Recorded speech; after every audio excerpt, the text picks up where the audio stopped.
industry that I generally love. I have a passion for. I eat, sleep, I live for fitness. No, you need to be obsessed. You need to wake up, think about it. You need to go to bed, think about your clients, think about your progress, think about what you can do better. Genuinely, like, just be like patient and take the time. Like that is like, you've got to take it all in the right steps. You've got to nail what you do in person before you go online. I don't like to talk about fear. The fear is usually something that makes your worries real. Welcome to the Coaching Ignited podcast. I'm your host, Alex Povey. It's great to have you here. This show is all about peeling back the curtain on what's going to help you build the fitness business you truly want.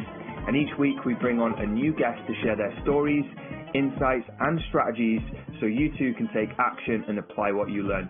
The podcast is released every Wednesday on all the major platforms, including Spotify and iTunes, so make sure you go give that a subscribe, guys. Now, if you're a personal trainer in a commercial gym with 500 plus members and you want to fast track your income growth and learn how to sign multiple new clients a week, reach out to me personally through Facebook or Instagram and just drop me a private message so we can get the conversation started and see if you could be a good fit for one of our programs. All the links to my social can be found in the show notes so you can connect with me there. Now let's get into this week's episode. Enjoy the show. Hey, what's up, guys? Just want to say I'm really enjoying recording these shows at the moment. We're getting on some really cool guests who are really sharing some cool perspectives on life and business. And today we've got a really good guest for you. We've got Veronika Abrams, who is a confidence coach, and she's been through a lot of different experiences in her life that have given her some really good perspectives that she's going to share with us on the show today, specifically around limiting beliefs, authenticity and confidence, because this confidence piece is such an important aspect of building a personal training business, a coaching business, any business in fact, and even your relationships. And so it's a really important topic for us to dial into, and we're really going to unpack why a lot of people struggle with self-confidence, self-esteem, and how you can rebuild yourself and create a better version of yourself as well. So really excited to get into this week's episode. I hope you enjoy it. Let's go. All right, so we should be live with another episode of the podcast. And I'm actually really excited to do this show because I feel like we're going to get some really new perspectives today, Veronika. And I was looking at social media and I'm not entirely sure how we connected, whether I came across you, you came across me, but anyway, we connected. I was really drawn into like your profile and your messages that you're putting out there. And for anyone listening to this, go to the show notes now, click on that and go and check out Veronika's Instagram, which we're going to put in the show notes. Because I want everyone to get a feel of kind of your energy, because it comes across really well on... So glad to hear. It's very like refreshing and light, and I don't know, I was super drawn in, and like I said, I was gorging on some of your content before this episode just to get an even deeper understanding of what you're all about. And I can tell you've got really good nature and moral compass, so I feel like you're going to give us a really good perspective today. So I've got loads of things I want to ask you, but I want you to give us an idea of how this whole journey into coaching really began for you. So I personally, a few years back, went through my own transformation journey. I hit rock bottom. In the span of 6 weeks, my mother moved away. We were really, really close. I ended a relationship with somebody that I thought I was going to marry, and he turned around and said he's fallen out of love with me. My whole friend group, because I've been so busy building, I have a design and renovation business too. I love that creative aspect of that. So I've been so invested in building my business that, you know, friends move away, and it was this relationship and all these friendships that were connected to that I lost as well. My best friend moved out of province, and I turned 30. Within this like span of 6 weeks, you know, family's gone, partner's gone, best friend's gone, friends group is gone. You hit this milestone too, and it was just crickets. It was like everything in my life had been built on quicksand, and it just was gone. And it was devastating. As somebody who, I pride myself in being compassionate and caring for people, I was like, had that moment, and I know I'm not the only one, where, you know, like stuff happens and then you're like, I'm a good person. I don't deserve this, you know? So that was my starting point where I started to spiral. I fell into very deep depression, alcohol, drug addiction, because I was simply at this place where I was like, you know what? I feel like I did it all right, and what was it good for, right? And so I spiraled for a time, and it was about a year until I hit this place and I was like, okay, you know what, Veronika? Like, you got to ask yourself this question: do you want to die? Because on this, you know, path that you're going, there's lots of uncertainty, and it's probably where it's going. So, do you want to die? And I said, no, you know, I just don't want to live so fast. And I had to turn things around, and there was that rebuilding of my life, my identity, my confidence, my sense of worthiness, and that was the beginning of my journey. I made a commitment at the beginning of it, and it's serendipitous how everything fell into place, because I didn't pursue coaching, but I said, you know what, if I figure this out, I'm going to help people. And then others started hearing my story and creating a space where like, yeah, we're going to support you. And it kind of just, it evolved. I don't want to say I willingly went into it. It was a little bit of reluctance, but I made a commitment, and then life just is like, all right, so you've gotten through it. Now you're going to help other people. And that's how things came together for my coaching program.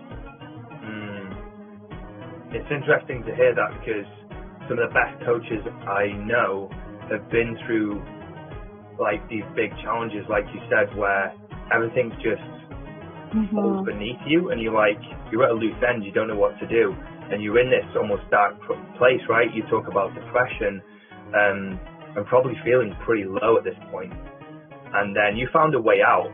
You found a way beyond where you were, and I think a lot of people struggle when they get into those deep and dark places to get out. Maybe it's in life, maybe it's in business.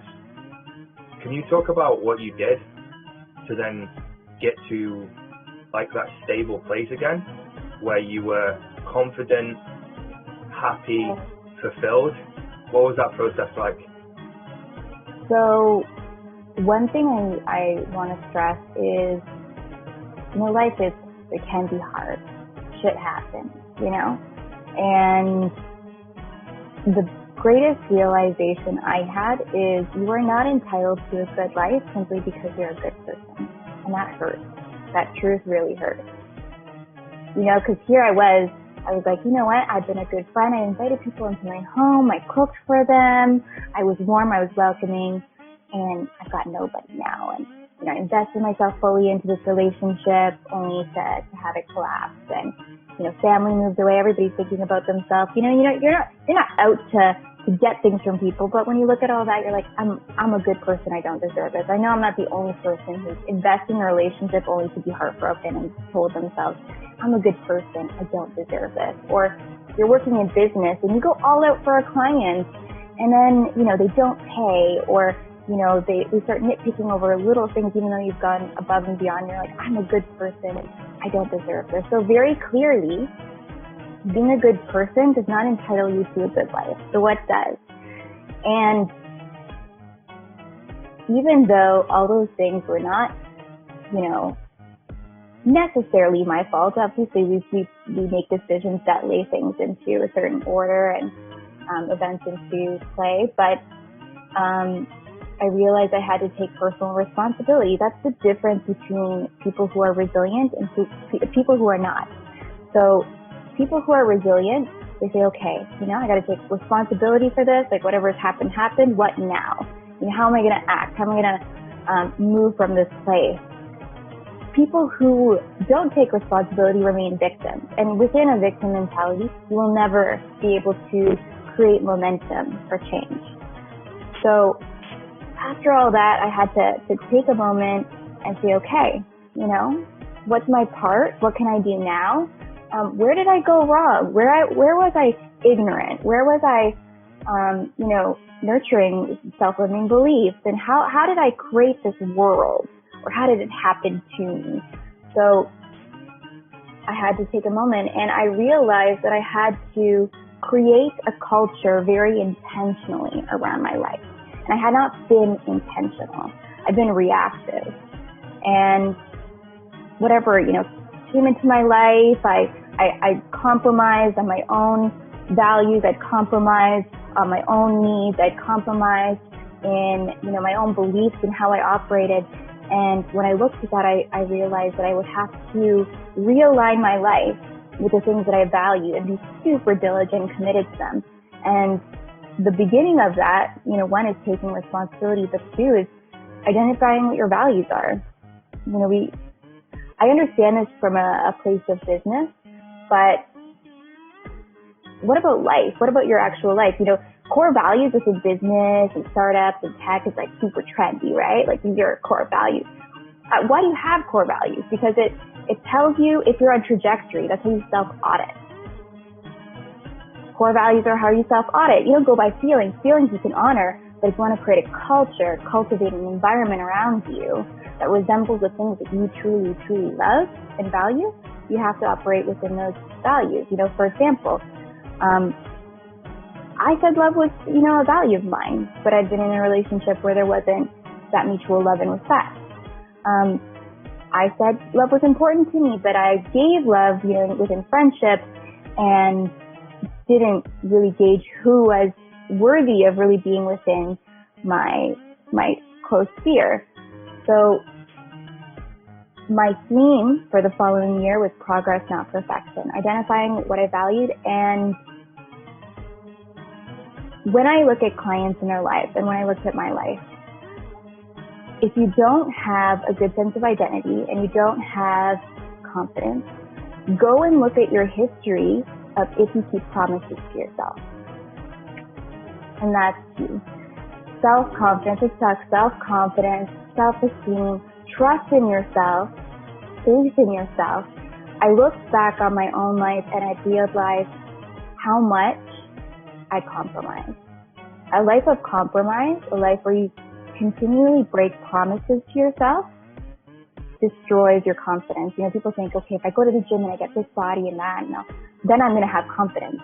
Confidence is internal, and it's a result of you creating a track record or a history of trust and faith with yourself. So my promise-keeping faith, 20 pounds overweight, alcohol, drug addicted, still heartbroken, all these things. I was like, I got to get up and move. I'm not treating my body well. Even just from a simple standpoint, let's get the serotonin going. I can't control my outward circumstances right now, but I can solve for me. And I went out of my apartment, my loft apartment, hung a right, and started running the stairs. And that was my promise-keeping space. So restructuring and reframing things of where am I breaking promises? It could be within health, it could be within fitness, it could be within relationships, and reframe them as promise-keeping spaces to help build your confidence and help inform your identity. I love this. I really, really love this, and we're getting really deep here. And you explained it so eloquently and so simply that, like, when you break promises with yourself, then that's going to break the confidence that you have in yourself as well. Because if you're cheating yourself, how are you going to have any confidence to do anything? Because you're effectively not believing in what you do. Exactly. Because you keep cheating yourself. So it's kind of like a partner cheating on you. If they're cheating on you all the time, guess what? You're not going to trust them. You're not going to have confidence in them. And what you're saying is, some people, including myself, and you've done it in the past, we've cheated ourselves. And so that's where a lack of confidence comes sometimes, because we're acting like a cheating partner. Crazy. And compromising ourselves. So what I did is I identified 5 core values, and I take my clients through this. You have like a list of 250, like what resonates with me and what resonates with you is going to be different. But we don't need to pick 250, we'll pick 5. Pick 5, define them for yourself, and you've got your values, then you define them, and then the definition is your guiding principles. And when you're assessing your life and looking at promise-keeping spaces, you self-audit according to your values. And this is what I realized. And so you build, here's 2 lines that are the most important thing that you can ever understand about confidence and identity. So you build confidence by learning to keep promises to yourself. Now let's look at identity. Just kind of switch the wording a little bit here. Every choice you make that's in alignment with your values further reinforces a strong sense of personal identity. let's listen. Every choice you make in conflict with your core values chips away at your sense of identity. Those are the two things. And I've been chipping away at my identity so that when everything was gone, and I'm grateful that everything was gone because it was it was life changing. You know, sometimes things happen in stages and you don't really realize what's going on. So when everything was gone, everything that I thought I was about, everything I thought I was defined by, then I was left with nothing. It's one thing to feel now alone and abandoned. It's another thing to feel like you're a stranger to yourself. That's the loneliest place. You don't know who you are. Look at how you've been chipping away at your identity. I'm getting shivers as you say this. Like talking about being a stranger to yourself and not knowing who you are, because we're never stopping to think about what our true values are. I can honestly say that I think I don't know what my values are. I can't clearly define them right now. Maybe if I just sat down, I could probably map it out. I know what my standards are, but I don't know what my values are. Is there a difference between irrefutable standards and values? Are they different things? So let me give you an example of mine, okay? Because everybody's is going to be different. So I took some time, and it's true. If you were to take some time to sit down and really assess it, you probably would be able to define those. But you know how things are, even in business, you need to define those things in order to know if you're on track, right? Yeah. So me personally, the first three were really easy for me, and it took a couple weeks to get to the other two. So my values, I decided, are love, integrity, gratitude, courage, and authenticity. Those are mine.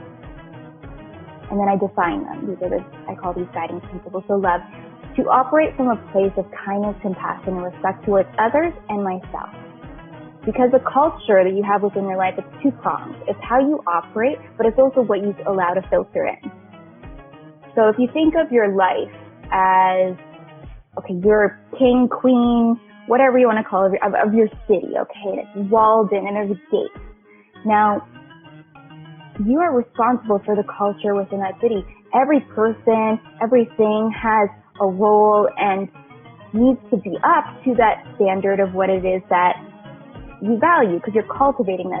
If you allow somebody to come in who does not operate according to that value, we know that one person, one bad apple can ruin the whole bushel, right? So there needs to be with so much dedication, this commitment to creating, cultivating, and protecting the culture around your life, and using your values to self-audit. For example, integrity. Okay, I define integrity that the proof of integrity is when your words and your actions align. So that's two things, right? I hold myself to that standard. I hold my closest friends to that standard. I hold my family to that standard within my city and my life. Now, but there's another part of that too. It's like, I also need to make sure that my words and my actions align. And a part of that is being very careful what I promise. As somebody who's empathetic and a people pleaser, I was just yes to everything, right? But that's not an integrity. Sometimes I could follow through, sometimes I couldn't.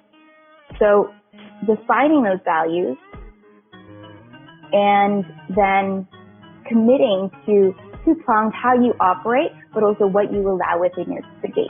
And it's not vindictive to not allow things in or in close vicinity to your life.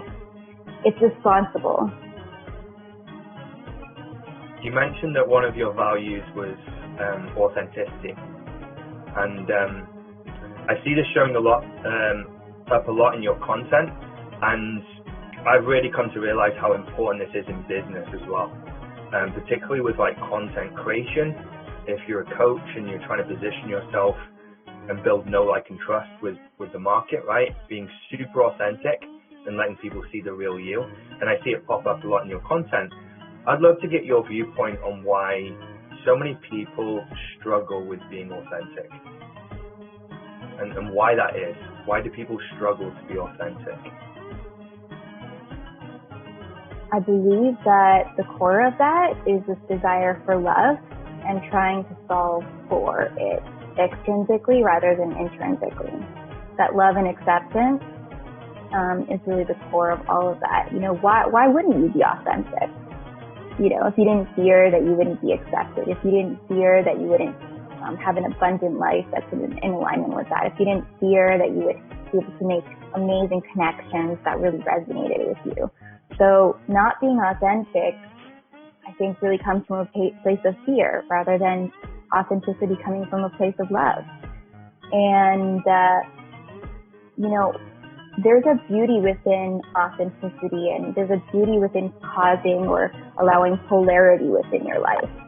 And when I talk about this with my clients, I say, you know, oh, if I do this, then people aren't going to like me. If I do this, then I'm not going to get these business opportunities. You know, I'm not going to be perceived as professional. I'm not going to, all these things. And it's all linked to loss. And we're programmed, and it just makes sense for us to look at loss and think, okay, I've just lost something. But there is this other side of loss where some loss is actually going to lead to gain. See, if you don't present your authentic self towards your clients or your community, then you don't know who you're losing out on. There's people, and there's a niche, and there's clients that you have to gain, but you will never gain them until you operate from a place of authenticity. There will never be access to that part of your life because you're holding on to a version and benefits that are only in alignment with this like fake version of who you are. So there are circumstances where loss is not just loss. Loss is going to lead to progress, but we only see what we're potentially losing in the moment rather than the access that we will have on the other side of our authenticity. So being unauthentic, what are some of the dangers by doing that and almost like cheating yourself again because you're not being true to yourself and you're trying to be something that you're not, and almost wear a mask? What have you seen that do to people trying to maintain this image that is not real? Because I see it a lot, right? Because people are acting up to maintain a certain facade when deep down they know that that's not a true representation of themselves. What is that doing to them? So one is you're losing out on access to the abundant and aligned aspects of what you could receive within that identity and space. So you're just giving it up. So yes, you might temporarily have some things, but what you're doing is just you're going to be staying on one side of the fence, and you'll never see that other world. Another thing too is, you know, I talked about being intrinsically versus or extrinsically versus intrinsically motivated. So as a human being just in this world, like, you exist, and it's just a remarkable gift. And you know, depending on how you look at it, it could even just be a fluke, or you're predestined to be here, however it is that you really want to approach it. But you've got this blip in time. And I truly believe that the human right is to live abundantly and fully and your full authentic expression. That's your human right. So when I approach things, I approach it from like, it doesn't matter if it'll work or won't work or whatever is going to happen. I have a right to fully express myself authentically within the space. Extrinsically motivated would be like, I'm doing this for external validation. The problem with going after things with, you know, the intent of having external validation is you don't build experiences and inform your identity, and it doesn't stack one on the other. It's like you keep starting from square one over and over and again, and it's a cycle of dissatisfaction because you will never, that validation, if you even get it, is short-lived. So I've seen people who are successful. So two people, let's say same industry, one is motivated by external validation or extrinsically motivated, and the other is intrinsically motivated. So what you have is people who build businesses, empires, so on and so forth, and you can tell who's content at the top. You know, you could tell who has joy. You could tell who really just feels like they're expressing themselves fully. So the ones at the top that are really looking for external validation, this is where you look at burnout. This is where you look at depression, anxiety, families breaking down, because you're always on reset. Your life experiences are not building one on top of the other. And that's what you're going to miss out on. You're going to miss out on the joy of the human experience. You're going to miss out on the connections that you could have. You're going to miss out on the abundance that's in alignment and in flow and easy in comparison to the striving that comes from external validation. Not to say that life isn't going to be hard, but there's a flow that you can only step in within your authentic self. I think it gets easier as you get older, right? I've noticed it anyway. As I've gotten older, I care less about what people think, and I'm more authentic to myself, because I feel like I'm a lot more comfortable and I understand myself, and I've gained like self-awareness. I do a lot of journaling, and I kind of have worked a lot on my self-worth and my own belief systems, and so I think that's easier then to go out into the world and actually be true to yourself, because you've got that kind of inner confidence that we were talking about, where it's being cultivated, and I'm almost leaning into it. But I've just found with age it's gotten easier. Maybe it's because I've gotten maybe a little bit wiser. I'm only 30, but I think over time you get that, right? You get a little bit more comfortable with who you are over time. Yeah, and I think, as long as you've got experience though without reflection there's no progress to be had there, right? So I would definitely hope that with age and experience you're able to look back and reflect on things. There are people who don't change. There are people who keep repeating the same mistakes, and life will take you through those same lessons until you do develop enough self-awareness and when you're talking about responsibility, taking a moment to take responsibility for your life and reassess. I want to talk about mistakes, and this kind of intertwines really nicely with forming right habits, because habits can help you avoid mistakes because they keep you on a good path of doing the right thing. And I'd love to talk about developing high performance habits with you and kind of your viewpoints or your methodology. Anything you could share with us on that topic? Yeah, absolutely. So now going back to my own personal journey, I had a lot of things I had to work on. Like I said, it was between like health and fitness and addiction and depression, a lot of things. And my theme for that year was progress, not perfection. And it's important to approach things from a compassionate standpoint. You can hold yourself responsible and still be compassionate. So I made a choice to create these promise-keeping spaces, but I started, in this Hollywood age, we love sensationalism, right? We love, the big blow-up scenes and fire in the background and the big-time romance and extraordinary stories. And we approach oftentimes our habits and our promise-keeping spaces with that same sensationalism. That's where you got the January 1st, I'm going to go to the gym for an hour every day for the next bazillion years. And then so that's a sensationalist sort of strategy, and it's not conducive to actually creating a habit. To go from 0 to 1 hour of workout, or to go from really eating poorly to emptying out your pantry and starting a diet on a certain day, beginning of the month. This doesn't work in sync with our own psychology. So we have this fight or flight response. And as adults, as we're established, we've got neural pathways established, oftentimes it's really difficult to create that catalyst for change or that momentum unless there's pain or trauma. Those are oftentimes, and I know in my life that was painful when I was through, so that was really a catalyst for me. So I call these gun to the head scenarios. So for example, if you go to the doctor and they tell you, look, you are pre-diabetic, you're going to be on medication if you don't change things within the next few months. That's a gun to the head scenario. Now you've got this response, and not everybody necessarily, but you're more likely to have that, like, okay, I'm going to change, right? Or if your partner comes to you and is like, you know what, I've been telling you I'm really unhappy, and nothing's changing. If things don't change, I'm gone. I'm gone. I want a divorce, right? That's a gun to the head scenario. And it's hard to have that within life if you haven't hit your pain threshold. And we are in the self-development phase where it's like, oh, but I really want this, I really want that, but you're still comfortable.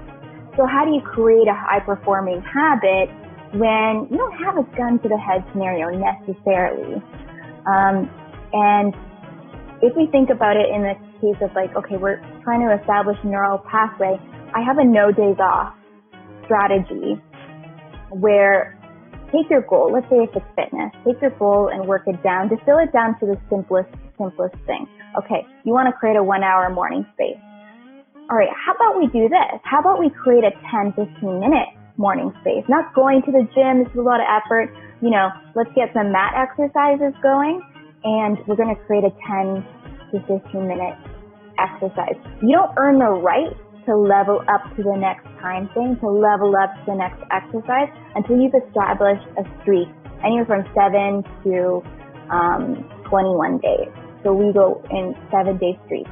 You need to complete a streak before you earn the right to level up, because you don't have the neural pathway set to go from 0 to 100. You don't have that. You're working against your own biological systems, which says, I'm comfortable or I'm not that much in pain. I have no incentive to change. So working in sync with your own evolutionary systems in order to establish that habit. Same thing when it comes to eating healthy. Oh, you're going to just empty out your cupboard? Do you know enough recipes? Like while you're sitting on the toilet, instead of going on Tinder, why don't you go on Pinterest and start pinning recipes? And then what about we just fix your breakfast?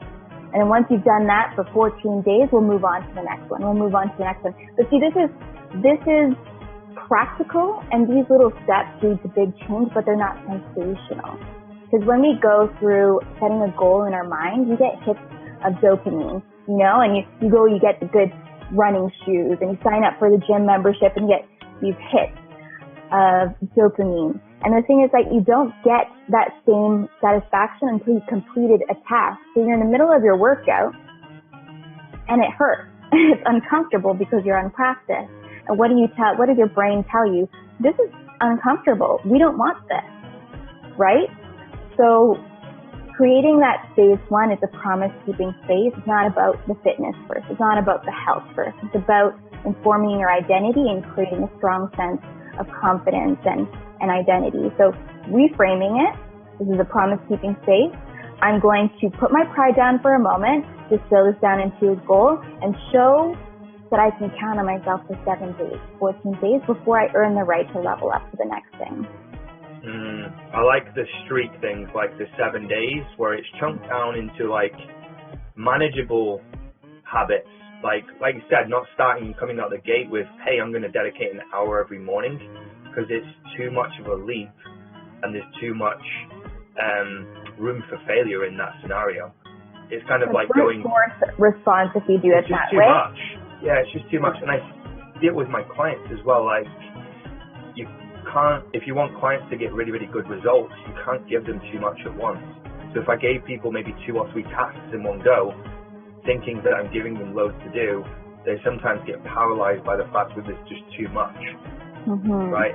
And it's like a buffet sometimes. When you approach a buffet, you're like, wow, there's a lot of food here that I could consume.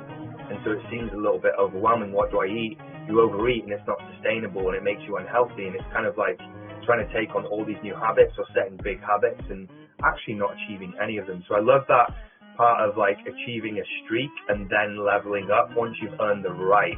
I love that piece. Once you've earned the right to level up. That makes sense. Yeah, and it's an easy win. It's an easy win if you can just take that easy win off. Well, that's what you're doing, is now you're banking wins. And what is banking wins? What is banking keeping promises? Confidence. It's confidence. We're literally creating that confidence within simple, intentional steps. And I think oftentimes what we see is we look at our goal and we think it's like, I'm here and it's a ladder up. but that's not how habits and disciplines and goals work. Think of it more of a pyramid. So your 15-minute exercise is a prerequisite to the 25, to this, and then the healthy eating. And that's why people can actually, at the top, they can take an actual intense discipline or practice, and because they've let all this, they've created, this foundation supported by many practices, many disciplines, because they've done that. Even this one at the top that somebody would be like, oh my God, that's intense. It's not as difficult for them because they've established themselves through many, many different habits and disciplines that are supporting the ones above. So it's not like just jumping to this. Well, if, I run the stairs, you know what, if I go on vacation to a hotel, or if I move to another building, I can still take that practice and do that there. Even if there's not a gym, I have fallback habits.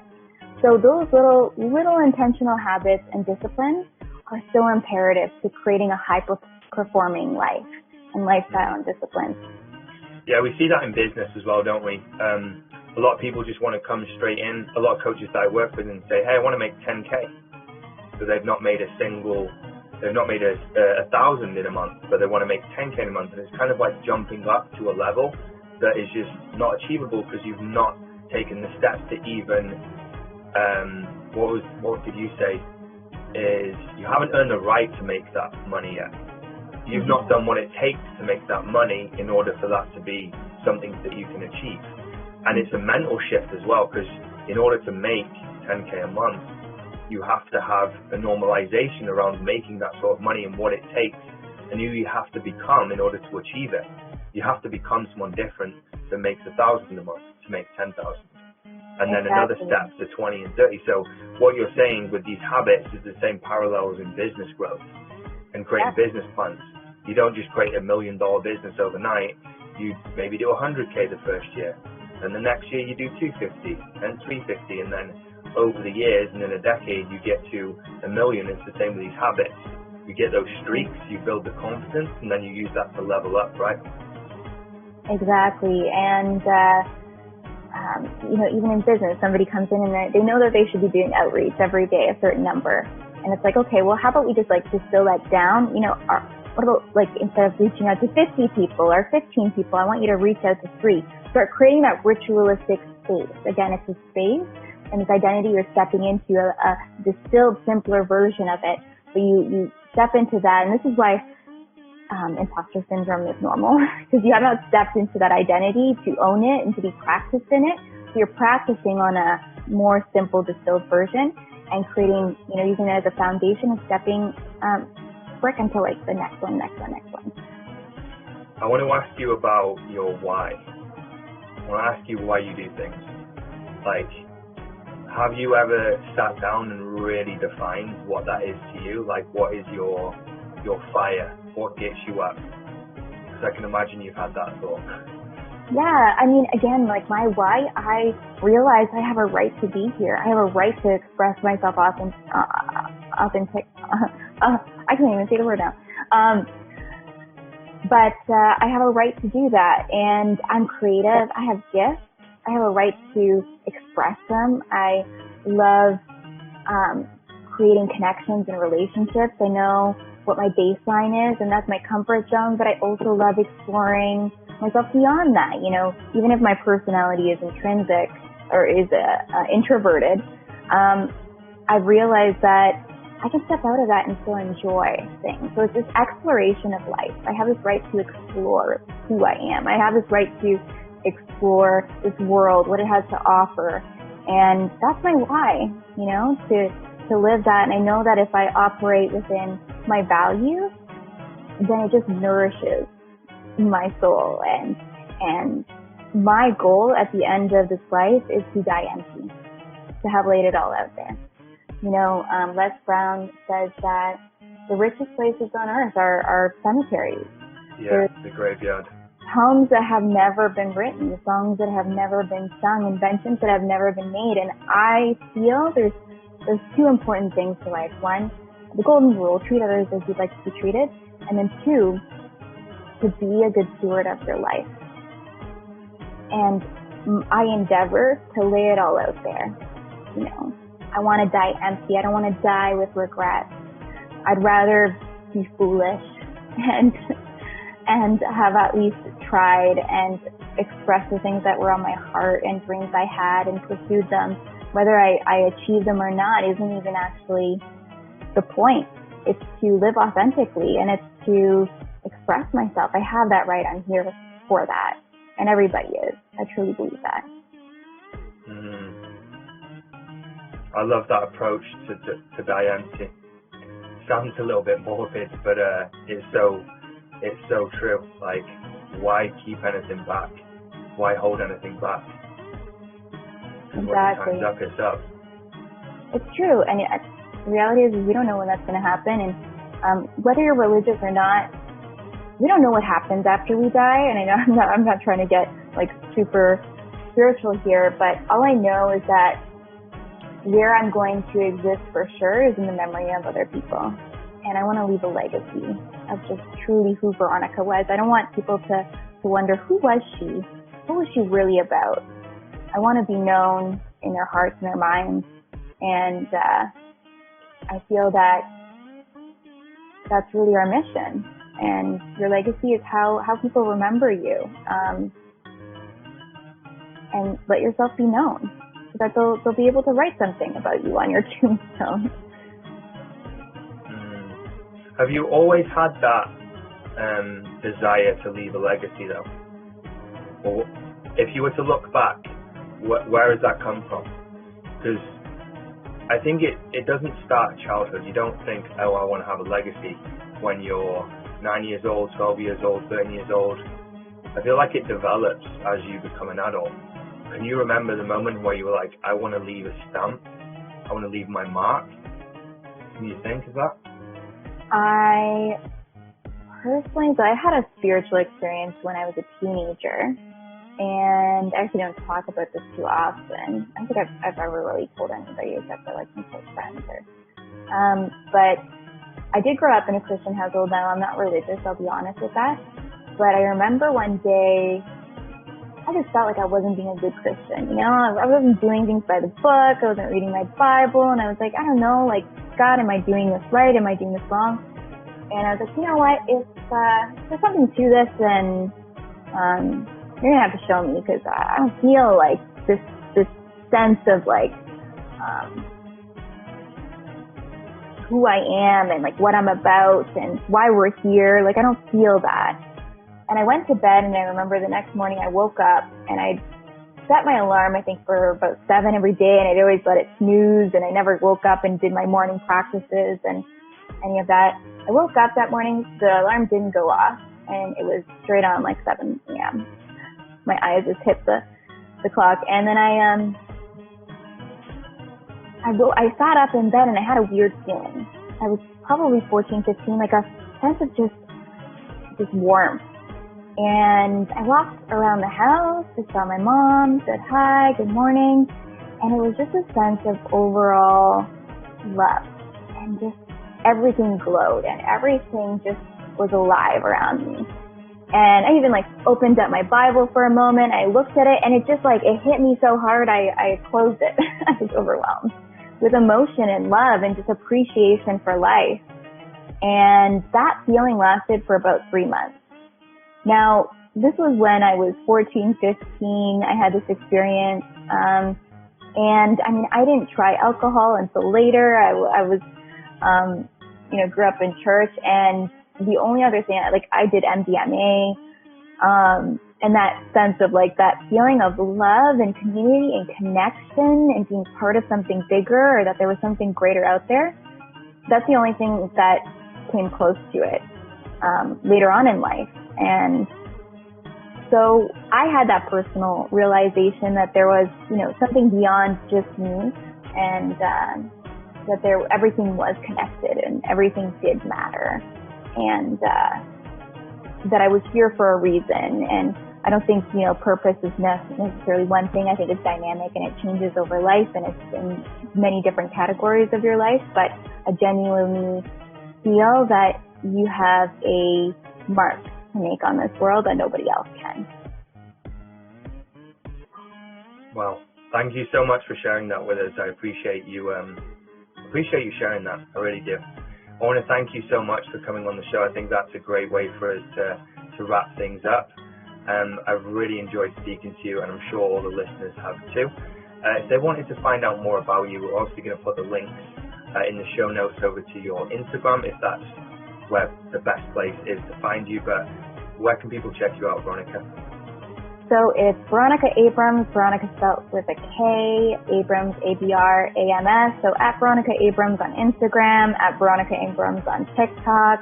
And you could definitely connect with me there. And thank you so much for having me. And this was really lovely. Thank you for tuning in to this week's episode of the podcast. I hope you enjoyed the show. If you did enjoy it, I'd be really grateful if you could leave a short review on one of the platforms. And if you're a personal trainer in a commercial gym with 500 plus members and you want to fast track your income growth and learn how to sign multiple new clients a week, reach out to me personally through Facebook or Instagram and just drop me a private message so we can get the conversation started and see if you could be a good fit for one of our programs. All the links to my social can be found in the show notes, so we can connect there. See you next week.